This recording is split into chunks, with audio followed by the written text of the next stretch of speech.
जय माता रानी दोस्तों, आपके अपने चैनल धर्म साधना में आपका बहुत बहुत स्वागत है। माँ भगवती दुर्गा की कृपा सदैव आप और आपके समस्त परिवार पर बनी रहे। दोस्तों, आज की वीडियो में मैं आपसे बात करने वाली हूँ दीपदान, जो कि यम के निमित्त किया जाता है, उसके बारे में।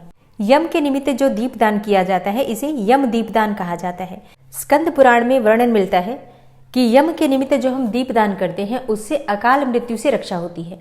और इसलिए जैसे कि हम कार्तिक मास में हर देवी देवता के निमित्त दीपदान करते हैं, तो यम के निमित्त भी दीपदान किया जाता है। कहा जाता है कि ऐसा करने से यम की कुदृष्टि हमारे घर पर नहीं पड़ती है और हर प्रकार के संकट से और अकाल मृत्यु से यमराज हमारी रक्षा करते हैं। तो इसलिए हमें यम के निमित्त दीपदान जरूर करना चाहिए। तो आज की वीडियो में आप जानेंगे कि यम के निमित्त जो दीपदान किया जाता है उसकी विधि क्या होती है। और जैसे कि कई भक्तों के प्रश्न आते हैं कि यम के निमित्त जो हम दीपदान करते हैं धनतेरस के दिन करें या फिर नरक चतुर्दशी को करें। और इसी प्रकार से कई प्रश्न ऐसे भी आते हैं कि क्या 5 दिन तक हमें यम के निमित्त दीपदान करना चाहिए, धनतेरस से लेकर भाई दूज तक। यम दीपदान करने का सही समय क्या होता है, सही विधि क्या होती है और किस दिन हमें यम के निमित्त दीपदान करना चाहिए, संपूर्ण जानकारी आपको आज की वीडियो में मैं शेयर करने वाली हूँ। तो वीडियो बहुत महत्वपूर्ण है, पूरा ज़रूर देख लीजिए। अच्छी लगे वीडियो तो लाइक भी ज़रूर कीजिए, क्योंकि देखिए आपके लाइक्स, आपके कमेंट्स मेरे लिए बहुत महत्वपूर्ण होते हैं। ये एकमात्र जरिया है जिनसे मुझे पता चलता है कि आपको ये वीडियो अच्छी लगती है और आपके लिए ये वीडियो उपयोगी है।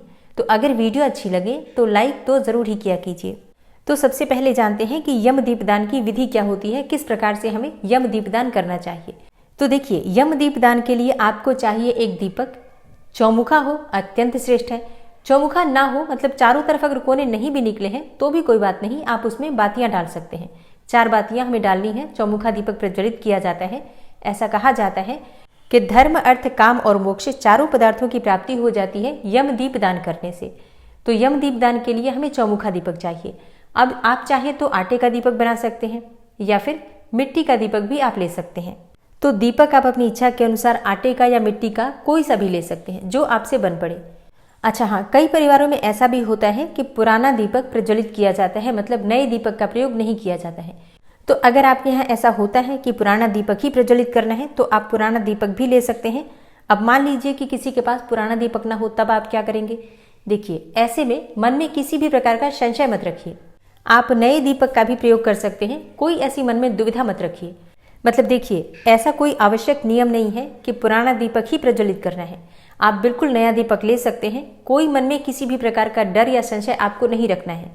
तो मतलब यम दीपदान के लिए हमें एक दीपक की आवश्यकता है। आप चाहे तो मिट्टी का ले सकते हैं, आप चाहे तो आटे का बना सकते हैं। और अगर आप पुराना दीपक प्रज्वलित करना चाहते हैं, है आपके पास उपलब्ध, तो पुराना ले सकते हैं। नहीं है तो आप नए दीपक का प्रयोग कर सकते हैं। अब इस दीपक में आपको 2 बातियां डालनी है, लंबी वाली क्रिस क्रॉस करके दोनों बातियां आप डाल देंगे तो चारों तरफ बातियां निकल जाती हैं, क्योंकि हमें चौमुखा दीपक चाहिए। अब यहाँ भी बहुत से प्रश्न आएंगे कि हमारे यहाँ एक ही बाती का दीपक प्रज्वलित किया जाता है तो हम क्या करें। देखिए, अगर आपके यहाँ एक ही बाती का दीपक प्रज्वलित किया जाता है तो बिल्कुल आप एक बाती का दीपक भी प्रज्वलित कर सकते हैं। लेकिन अगर आप चाहें तो आप चौमुखा दीपक भी प्रज्वलित कर सकते हैं। मतलब इसमें कोई परंपरा वाली बात नहीं है। ये कार्तिक मास का दीपदान है, कोई भी कर सकता है, किसी भी प्रकार से कर सकता है, कोई समस्या नहीं है। तो दीपक आप अपनी इच्छा के अनुसार चौमुखा भी ले सकते हैं, एक बाती का भी ले सकते हैं, जैसा आपके यहाँ होता है या जो भी आप करने में समर्थ हैं। हमें यम के निमित्त एक दीपदान करना है, ये आवश्यक है। इस दीपक में हम कड़वे तेल का प्रयोग करते हैं, यानी कि सरसों के तेल का, और सरसों का तेल वाला दीपक ही प्रज्वलित किया जाता है। और इस दीपक में आपको एक सिक्का डालना है, 1 रुपये का, 5 रुपये का, 2 रुपये का, कोई भी एक नॉर्मल सा सिक्का डाल दीजिए। और हाँ, यम के निमित्त जो दीपदान किया जाता है, वैसे स्कंद पुराण में वर्णित है कि आपको जौ के आटे का दीपक बनाना चाहिए। अब ऐसा सबके लिए संभव नहीं हो पाता है, जौ के आटे का दीपक नहीं बन पाता है, तो आप नॉर्मल आटे का दीपक बना सकते हैं या फिर मिट्टी का दीपक ले सकते हैं और उसमें कुछ दाने जौ के डाल दीजिए और थोड़ी सी राई डाल दीजिए, मतलब काली वाली जो सरसों होती है वो डाल दीजिए। और इसके बाद ये दीपक आपको प्रज्वलित करना है अपने घर के बाहर, मतलब घर के मेन गेट के बाहर आपको ये दीपक प्रज्वलित करना है। अब देखिए, अगर आपके घर के बाहर थोड़ी सी जगह हो तो आप थोड़ा आगे बढ़कर भी प्रज्वलित कर सकते हैं।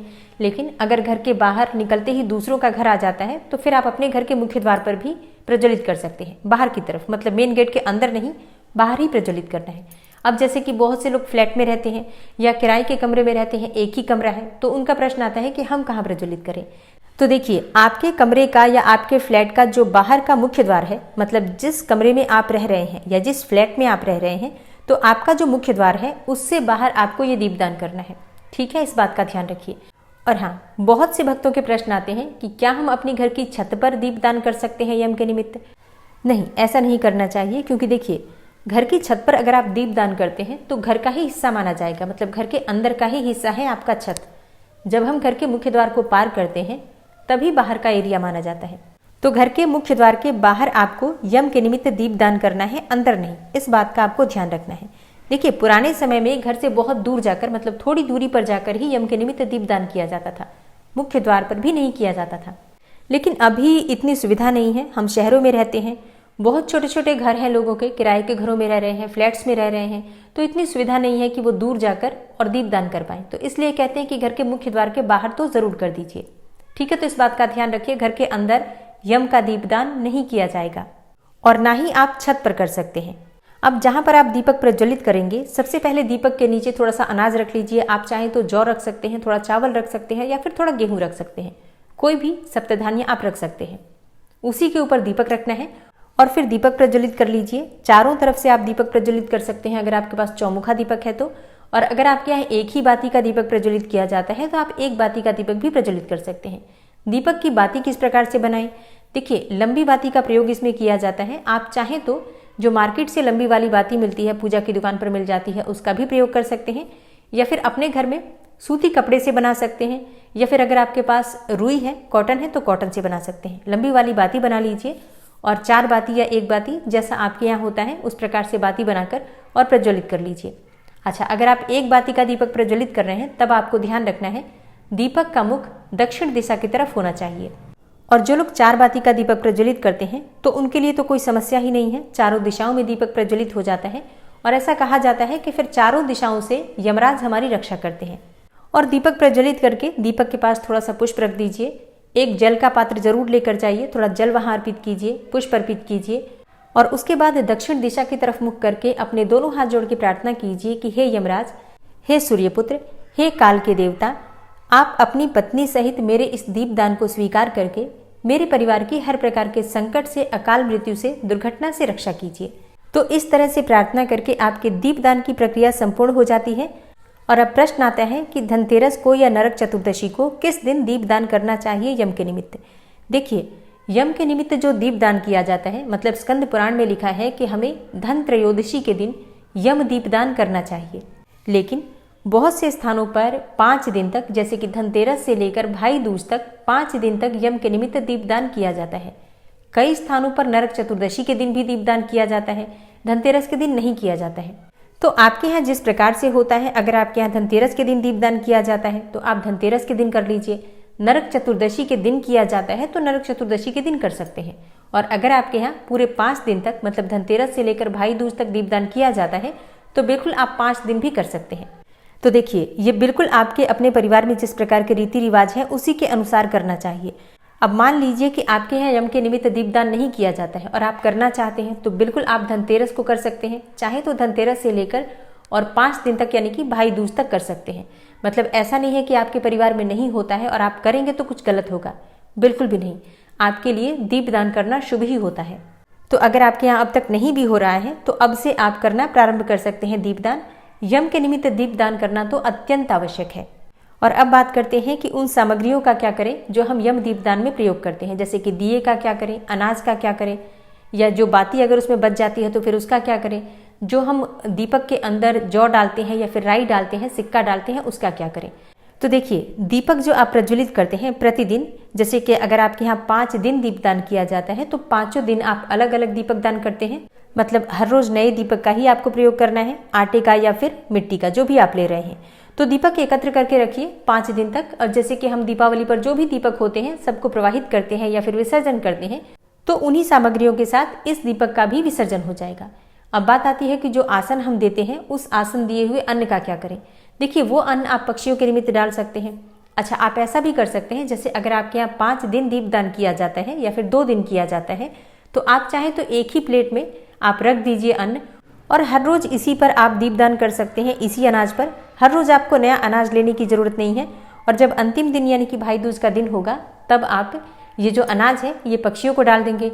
जो सिक्के आपने दीपक में डाले थे वो सिक्के आप किसी सफाई कर्मचारी को दे देते हैं और जो दीपक है वो आप विसर्जन कर देंगे। इसी प्रकार से दीपक का और सामग्रियों का हम विसर्जन करते हैं। अब जैसे कि अगर आप एक ही दिन दीपदान कर रहे हैं तब भी आपको इसी प्रकार से करना है। अनाज आप पक्षियों को डाल देंगे और दीपक आप विसर्जन में डाल देंगे।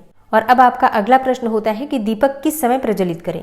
देखिए, यम दीपदान का शुभ मुहूर्त जैसा कुछ नहीं होता है। यम दीपदान संध्या काल में किया जाता है। संध्या काल का समय जो कि प्रदोष काल का समय होता है उस समय किया जाता है। कई स्थानों पर इस प्रकार की परंपरा है कि रात्रि में मतलब देर रात्रि में यम दीपदान किया जाता है। तो बहुत सारी चीज़ें आपके अपने परिवार में जिस प्रकार से होती हैं उस पर निर्भर करती हैं। जैसा आपके यहाँ होता है आपके बड़े बुजुर्गों से पूछकर उसी प्रकार से आपको करना चाहिए। वैसे नॉर्मली संध्या काल में मतलब प्रदोष काल का जो समय होता है उसी समय आप दीपदान कर सकते हैं। बाकी शुभ मुहूर्त वगैरह की जानकारी आपको धनतेरस की वीडियो में मिल जाएगी, तो आप लोग तब देख लीजिएगा। अभी बात करें कि धनतेरस कब है, तो 10 नवंबर को धनतेरस है। तो धनतेरस से यानी कि 10 नवंबर से दीपदान यम के निमित्त किया जाएगा। भाई दूज तक अगर आप दीपदान कर रहे हैं तो 15 नवंबर को भाई दूज है। तो अगर आप 5 दिन का यम के निमित्त दीपदान करते हैं तो 10 नवंबर से 15 नवंबर तक आपको यम के निमित्त दीपदान प्रतिदिन संध्या काल में करना है। यम के निमित्त जो आप दीपदान करते हैं तो दीपक प्रज्वलित करते समय आपका मुख होना चाहिए दक्षिण दिशा की तरफ, और जब आप प्रार्थना कर रहे हैं तब भी आपका मुख दक्षिण दिशा की तरफ होना चाहिए। तो इन सभी बातों का ध्यान रखिए। उम्मीद करती हूँ ये वीडियो आपके लिए उपयोगी होगी। और इसके अलावा भी अगर आपका कोई प्रश्न हो तो कमेंट बॉक्स में लिख सकते हैं ताकि सही समय पर आपको वीडियो मिल जाए। और ये वीडियो आपको कैसी लगी कमेंट बॉक्स में ज़रूर बताइए। वीडियो अच्छी लगी हो तो लाइक कीजिए, ज़्यादा से ज़्यादा शेयर कीजिए। और चैनल पर पहली बार आए हैं, अगर अभी तक आपने चैनल को सब्सक्राइब नहीं किया है तो आज की वीडियो अगर आपको अच्छी लगे तो चैनल को सब्सक्राइब करके बेल आइकन को जरूर प्रेस कर लीजिए। इससे ये होगा कि इस चैनल पर जो भी नई वीडियो अपलोड होंगी उनकी नोटिफिकेशन आपको सही समय पर प्राप्त होगी। मिलती हूँ मैं आपसे अगली वीडियो में, तब तक के लिए नमस्कार।